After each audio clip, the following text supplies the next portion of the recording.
Hi, everybody. Coach Gill here, and welcome to the Triathlon Podcast. In today's episode, we're diving into the world of strength training for triathletes. While swimming, cycling, and running are the core disciplines of triathlon, incorporating strength training into your routine can enhance performance, reduce the risk of injury, and improve overall athleticism. So let's get into it. First, I would like to touch on the importance of strength training for triathletes in the first place. I will say I know quite a few triathletes, and there are many who do not think that strength training is particularly beneficial. Well, indeed it is.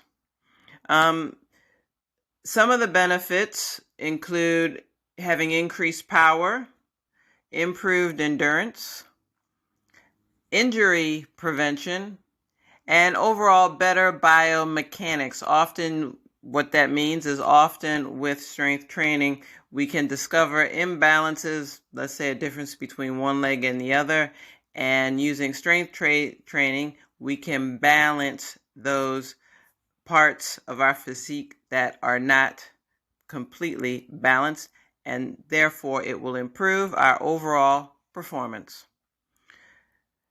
A lot of people want to avoid strength training because they fear that they're going to get too big and muscular and heavy. And in doing that, because they're heavier, they'll actually compromise speed. So it's true, bike and run, we definitely want to be as light as possible. It's true. But doing some strength training will not bulk you up at all. In fact, it will keep you leaner and it will help you keep the fat off. So it is something that's important that all triathletes should include in their training program.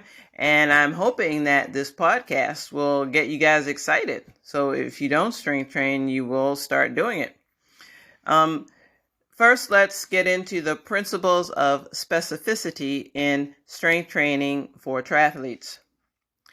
The principle behind specificity in strength training emphasizes that training should be relevant and specific to the sport or activity for which improvement is sought.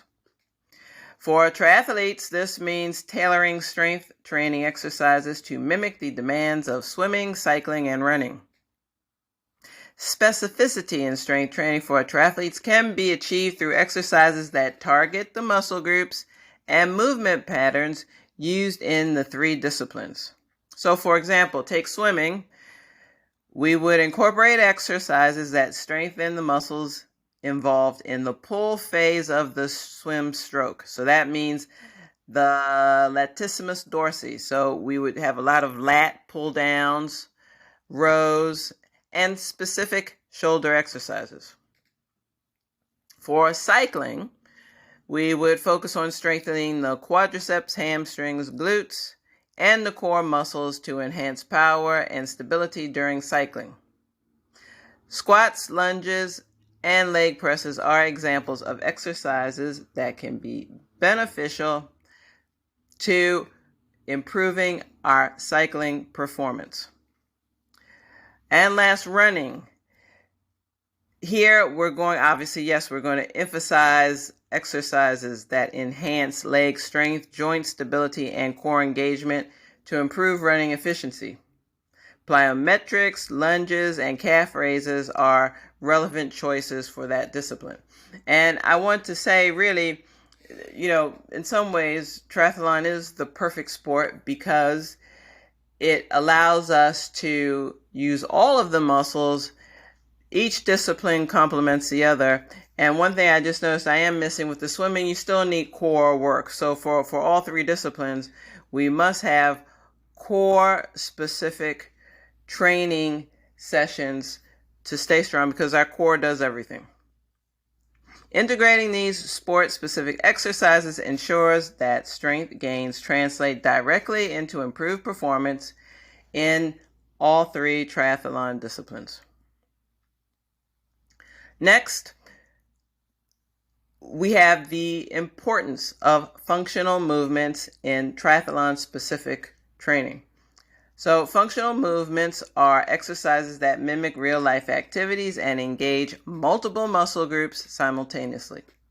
For triathletes, incorporating functional movements into strength training is crucial as it helps improve overall athleticism and performance. So some examples of functional exercises would include core exercises such as planks, Russian twist, and stability ball exercises, which are essential for maintaining proper form and stability in all three disciplines. Leg exercises, and in this case I want to stress single leg exercises, so single leg squats and step-ups replicate the unilateral nature of running and cycling, improving balance and reducing the risk of injury. Rotational movements, such as cable rotations and medicine ball exercises, can improve torso rotation, benefiting the swim and run phases. By integrating these movements, athletes can develop a well-rounded strength base that directly translates to improved performance and injury prevention across all three disciplines. Lastly, it's important to discuss proper form, progression, and periodization. So, proper form. Using, no matter what you're trying to do as far as weight training or strength training, we'll stick with that term. It's crucial that you pay attention to your form to prevent injuries, and also you want to ensure that the targeted muscles are effectively engaged. So athletes should prioritize technique over heavy weights to avoid compromising their form. And this is especially important as fatigue sets in. Next is progression. Gradual progression in strength training is essential for continuous improvement. You should be trying to, we want to increase the amount of resistance, intensity, or volume over time to promote muscle adaptation and prevent plateaus. But at the same time, we don't want to do too much. It is a delicate balance when we talk about progression. And lastly, in this section, periodization, which I have touched on this for actually the swim, bike, and run, and it's the same for strength training. Implementing a periodized training plan involves organizing strength training into specific phases, each with different goals. This approach prevents overtraining, promotes recovery, and optimizes performance during different phases of the triathlon season. And that means off-season, pre-season, and in-season. By adhering to proper form, progressively overloading, and using periodization, athletes can maximize the effectiveness of their strength training programs, ensuring they peak at the right times and reduce the risk of overtraining or burnout. So, I'm telling you now, yes, you must strength train. It's essential. So how do we integrate this into our triathlon training plan? And here's the problem. We already have 3 disciplines that we have to juggle. Now, I'm telling you, you're also going to have to put in strength training. Everyone has, a full-time job. We're busy. We have busy lives, families. How do we get that all in? Well, some of the strategies for incorporating strength training into a triathlon training plan goes as follows. First, you're going to prioritize the key sessions. So identify the most crucial training sessions in your schedule for each discipline. So swim, bike, run, and strength training. Once you have the key sessions marked out, and I say swim, bike, run, those are the priority, depending on the time, the season, which I'll talk about in a second.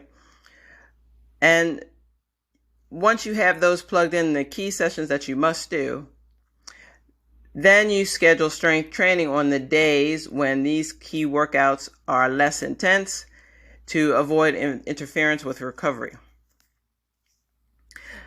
Consistency is key, so aim for consistent, regular strength training sessions throughout the week. It's often more effective to have shorter, frequent sessions than infrequent, long sessions. You want to balance your workouts, so distribute strength training sessions strategically to avoid fatigue on consecutive days of key triathlon disciplines. For instance, schedule strength training on swim-focused days if the next day involves a demanding bike or run session. And I will say swim and strength training, that does go well. It goes well together on a weekly training plan.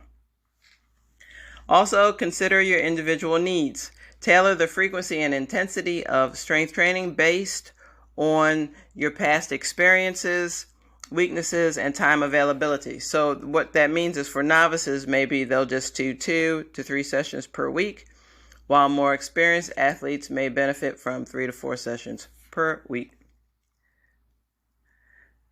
So now, I mentioned this before, we have if we look at a year-long training plan or towards racing goals, we have training phases, and during those phases, depending on the phase, we're going to adjust our strength training, and I'll explain what I mean. So for example, in the off season, which often is winter, focus on addressing weaknesses and building a solid strength foundation.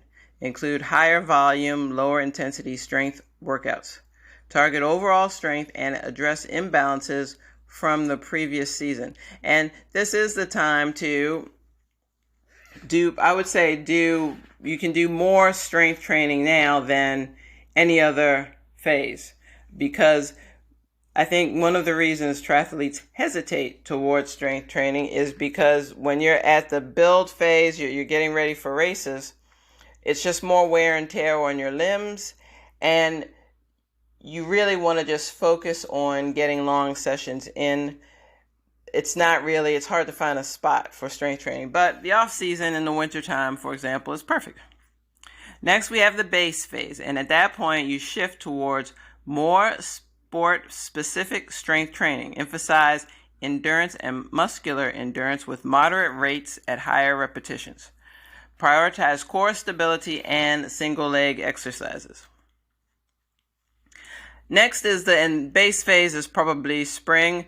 Build phase is the end of spring, summer. You're probably racing, doing short races, building up to one big, your queen race for the year.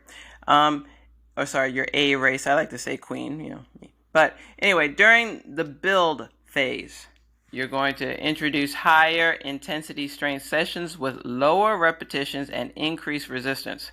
Continue to focus on sport-specific strength while incorporating power-oriented exercises.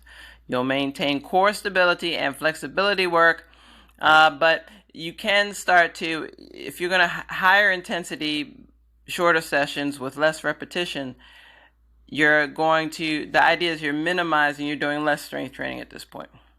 And the last phase is the taper phase. And here you are going to reduce the volume and intensity of strength training sessions to ensure freshness for the upcoming races. So, 2 weeks, 4 weeks out from a race, you are going to taper down on your strength training and prioritize mobility work and include light maintenance sessions.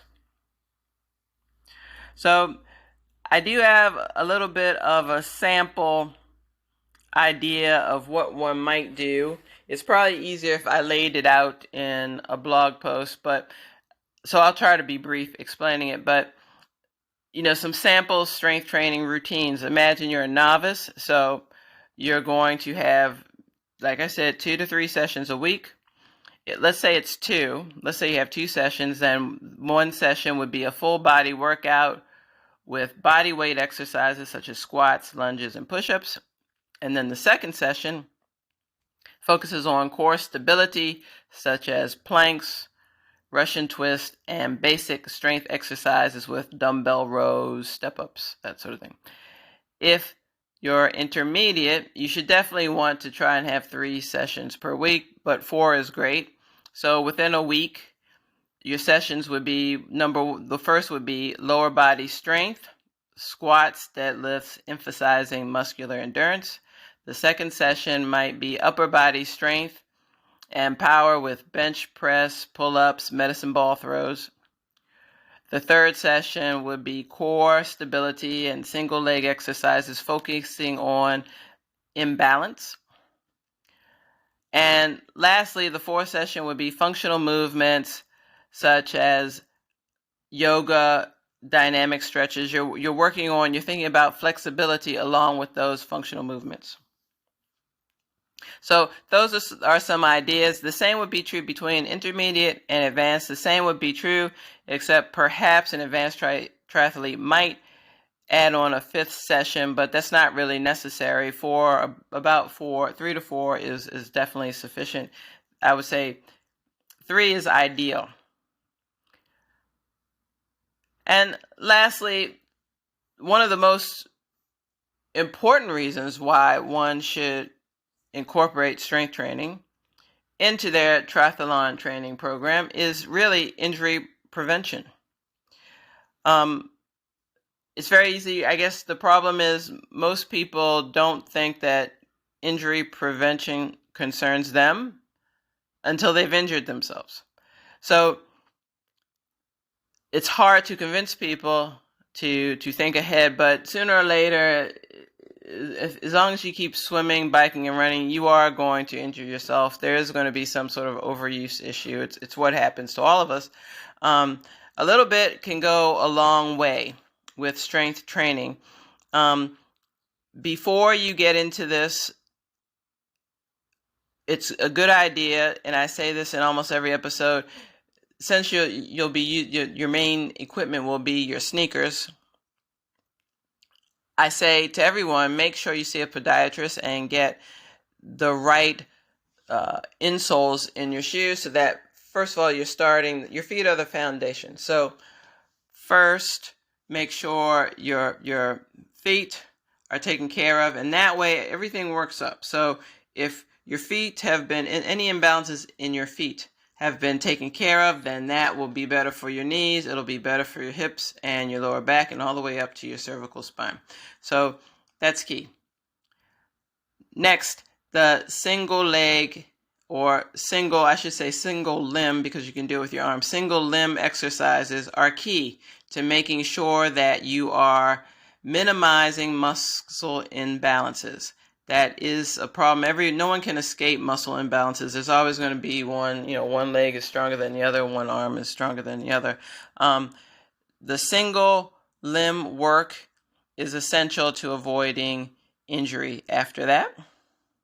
And I would also say for the swimming, normally the biggest injury usually involves the shoulder. So just doing push-ups, just doing body weight exercises for your shoulders can help strengthen those joints to avoid injury while you're swimming. It's important that you always listen to your body. As far as injury prevention is concerned, it's great. The best defense is to have a coach who can design the training plans that are adapted to your needs and give you the proper strength training moves to avoid injury. And after that, it's also important to make sure you seek professional guidance. You should see a sports doctor if you are having repetitive injury in one area of your body. It's the only way. After the shoes. So, like I said, the feet are the foundation. I'm always going to say that. And I'm always going to say you should get a coach. Maybe not forever. Maybe only for a few weeks or a couple of months. But it's good to always seek out professional guidance on issues such as this. So that's it for me today. As you continue your triathlon journey, remember that strength training is a valuable tool for enhancing your performance and longevity in the sport. Whether you're aiming for a personal best or simply striving to enjoy the process, incorporating smart and purposeful strength training into your routine can help you become a stronger, more resilient triathlete. Thank you so much for tuning in to this episode of the Triathlon Podcast. Be sure to subscribe for future episodes and share your feedback and questions with me. Until next time, happy training. Have a good day. Bye-bye. Bye.